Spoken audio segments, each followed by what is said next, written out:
አሁን ይህን ቪዲዮ እየተመለከታችሁ ባላችሁበት ቅጽበት በሰውነታችሁ ውስጥ ያለው ደም በደም ስራችሁ ላይ ከባድ ጫና እያደረሰ ሊሆን ይችላል።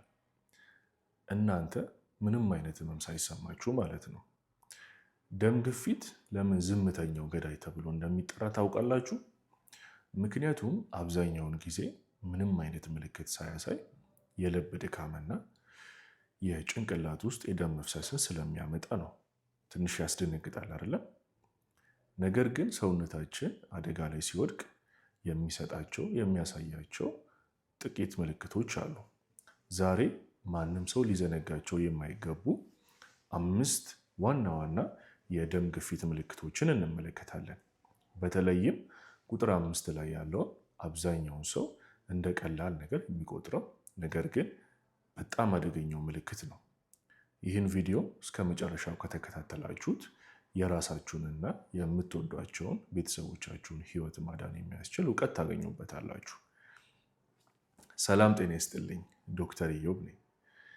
በየዕለቱ በህክምና ሙያዬ ብዙ ታካሚዎችን እረዳለሁ። የዛሬው ውይይታችን ሙሉ በሙሉ በሳይንሳዊ ማስረጃዎችና በክሊኒካዊ ልምዴ ላይ የተመሰረተ ይሆናል ማለት ነው። አንድ ትልቅ እውነት ላስምርበት። ደም ግፊት አብዛኛውን ጊዜ ምልክት ላይኖረው ይችላል። እነዚህ ዛሬ የምነግራችሁ ምልክቶች ብዙ ጊዜ የሚታዩት ደም ግፊታቸው በጣም በሚጨምርበት ወይም ደግሞ ለረጅም ጊዜ ሳይታከሙ ሰዎች ሲቆዩ ነው። ስለዚህ ደም ግፊትን ለማወቅ ብቸኛውና ትክክለኛው መንገድ መከታተልና በየጊዜው መለካት ነው። አንድ ታካሚን ላስታውሳችሁ። ዶክተር፣ በየጠዋቱ ስነሳ የራሴ የጀርባው ክፍልና ግንባሬን በጣም ይወጋኛል፣ ቡና ስጠጣ ግን ይተወኛል ብዬ አሰብኩ አለችኝ። ግፊቷን ስንለካው 170/110 ነበር። ይህ በጣም አደገኛ ደረጃ ነው። ይህ ለምን ይከሰታል? በሌሊት ተኝተን በምናርፍበት ጊዜ የደም ግፊታችን በተፈጥሮ ይቀንሳል። ነገር ግን ከባድ የደም ግፊት ያለባቸው ሰዎች ሌሊት ግፊታቸው አይቀንስም። በጭንቅላታችን ውስጥ ባሉት የደም ስሮች ላይ የሚፈጠረው ከፍተኛ ጫና ጠዋት ስንነሳ በጭንቅላት ጀርባ እዚህኛው ክፍል ላይ የመጨምደድ ስሜት ሊያመጣ ይችላል ማለት ነው። ይህ የተለመደው ምልክት ነው። እዚህ ጋር አንድ የተሳሳተ አመለካከት አለ። የራስ ምታት ከሌለኝ የደም ግፊት የለብኝም ብሎ ማሰብ ነው። እውነታው ግን አብዛኛዎቹ ከፍተኛ የደም ግፊት ያላቸው ሰዎች ምንም የራስ ምታት ላይኖራቸው ይችላል። ህመሙ የሚመጣው ግፊቱ በጣም ከፍተኛ ደረጃ ላይ ሲደርስ ነው። ስለዚህ በተደጋጋሚ ጠዋት ጠዋት ከባድ የራስ ምታት የሚሰማችሁ ከሆነ ህመም ማስታገሻ ከመውሰዳችሁ በፊት የደም ግፊታችሁን መለካት እንዳትዘነጉ።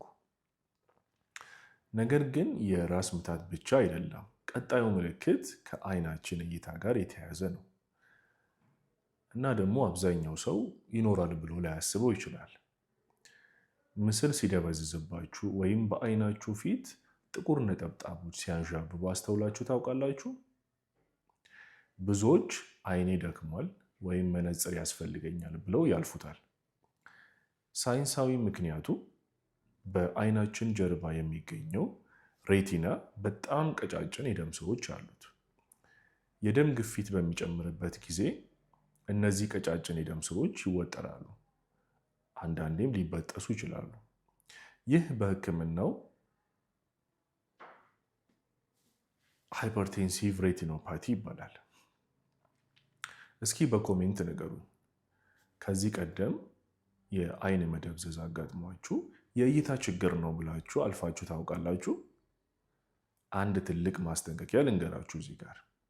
ድንገተኛ የሆነ የእይታ ማጣት ወይም ደግሞ ከባድ መደብዘዝ ካጋጠማችሁ ይህ የአደጋ ጊዜ ስለሆነ ወዲያውኑ ወደ ሕክምና ተቋም መሄድ አለባችሁ። አሁን ደግሞ ወደ 3ኛው ምልክት እንለፍ። ይህ ደግሞ በደረት ላይ የሚሰማ የብዙዎችን ልብ የሚያሸብር ምልክት ነው። ትንሽ እርምጃ ስትራመዱ ወይም ደረጃ ስትወጡ የትንፋሽ ማጠር እና በደረታችሁ ላይ ከባድ የጫና ስሜት ይሰማችኋል። ምን እየሆነ እንደሆነ ታውቃላችሁ? ከፍተኛ የደም ግፊት ማለት ልባችን ደም ወደ ሙሉ ሰውነት ለመግፋት እጥፍ ስራ መስራት አለባት ማለት ነው። ልባችሁ ለረጅም ጊዜ ጠንክራ ስትሰራ ትደክማለች።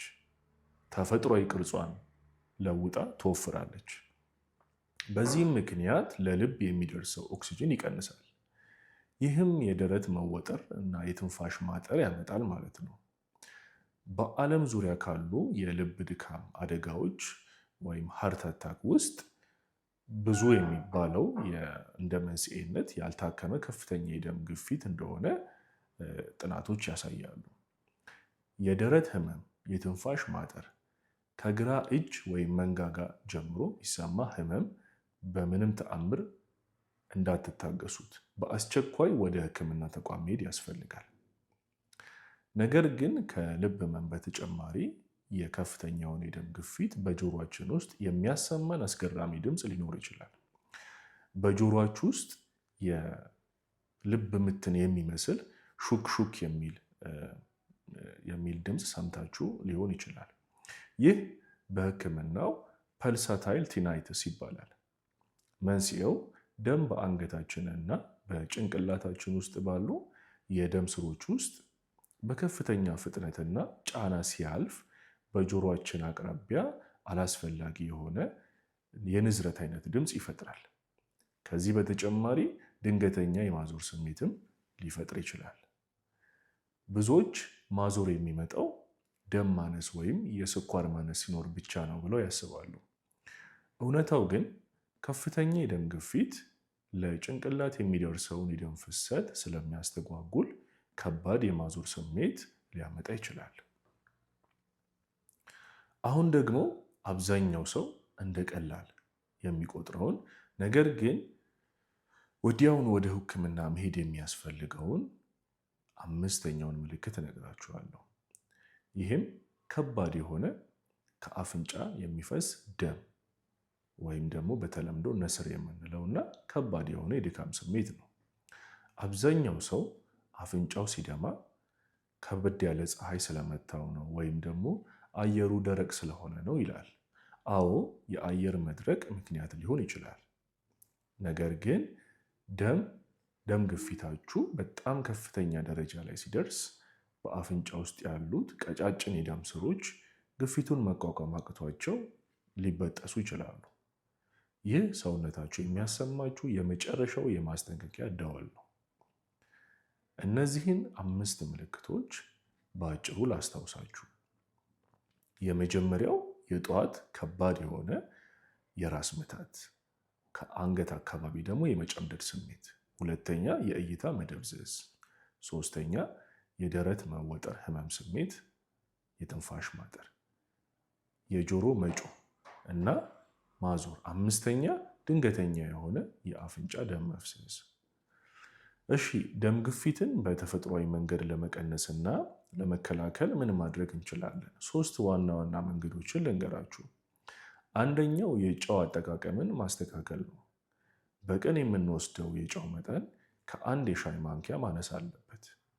በምግብ ላይ ተጨማሪ ጨው አለመጨመር ትልቅ ለውጥ ያመጣል። ሁለተኛው አትክልትና ፍራፍሬ ማብዛት ነው። በተለይ በፖታሲየም የበለጸጉ ምግቦችን እንደ ሙዝ፣ አቮካዶ፣ የጎመን አይነቶችን ማብዛት ደም ግፊትን ለመቀነስ ይረዳል። ሶስተኛው የአካል ብቃት እንቅስቃሴ ማድረግ ነው። በቀን ቢያንስ ለ30 ደቂቃ ፈጠን ያለ እርምጃ ማድረግ የደም ስሮችን ጤንነት ይጠብቃል። አንድ አደራ የምላችሁ ነገር አለ። ሐኪማችሁ የደም ግፊት መድኃኒት ካዘዘላችሁ ደህና ነኝ ብላችሁ በራሳችሁ ፈቃድ በፍጹም ማቋረጥ የለባችሁ። የመድኃኒት ዓላማ አካላችንን ከአደጋ መጠበቅ ነው። በውስጥ ያሉ አካላቶቻችን ከከፍተኛው ደም ግፊት የተነሳ ዘላቂ የሆነ ጉዳት እንዳይደርስባቸው ማድረግ ነው። ዛሬ አንድ ነገር ቃል ግቡልኝ። የእናንተን የባላችሁን ወይም የባለቤታችሁን የልጆቻችሁን ወይም የአባቶቻችሁ እናቶቻችሁን ደም ግፊት በዚህ ሳምንት አስለኩ። አሁን በኮሜንት ክፍሉ ላይ የመጨረሻ ጊዜ ግፊታችሁን የተለካችሁበት ቀን መቼ እንደሆነ ንገሩኝ። እያንዳንዱን ኮሜንት ለማንበብ እሞክራለሁ። ይህ ቪዲዮ የአንድ ሰውን ሕይወት ሊታደግ ስለሚችል ለወዳጅ ዘመዶቻችሁ ሼር አድርጉላችሁ። ተጨማሪ ሳይንሳዊና አስተማማኝ የጤና መረጃዎች እንዲደርሳችሁ ይህንን ቻናል ሰብስክራይብ ማድረጋችሁን እንዳትረሱ። ጤናችሁ ይበልጣል። በሚቀጥለው ቪዲዮ እስከምንገናኝ መልካም ጤንነትን እመኛለሁ። ሰላም ሁኑ።